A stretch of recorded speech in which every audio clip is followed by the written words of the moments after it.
Something else that I only remember seeing in your clinic was, I mean, so you had a wide variety of lenses as well. I Right. mean, you had some lenses that were like camera lenses. Yeah, more or less. It was actually early on, the predominant company early on in indirect ophthalmoscopy, working under Scapins, was American Optical Company. And they made one of the early, very nice indirect ophthalmoscopes, stereoscopic, binocular indirect ophthalmoscopes.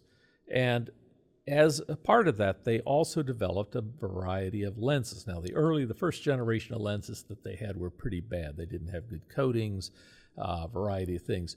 But they eventually developed some which were like, there was one in particular which was a 16 diopter lens with a very long cylindrical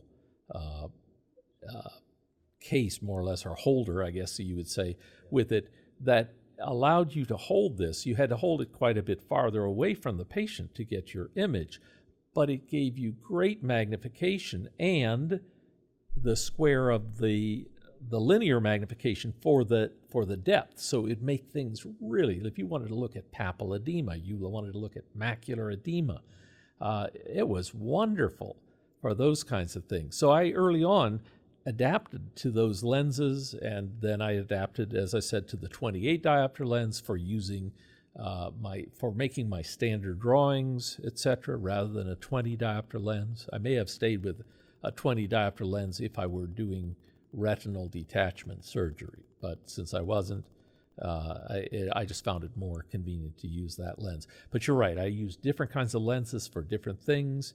I had 40 diopter lenses too, so that if you really had a relatively small pupil, or if you had a tumor that was quite large and you couldn't even get it all in a 28 diopter lens field, maybe you could get it in a 40 diopter lens field, and that would give you a better understanding of what its true dimensions and its shape were.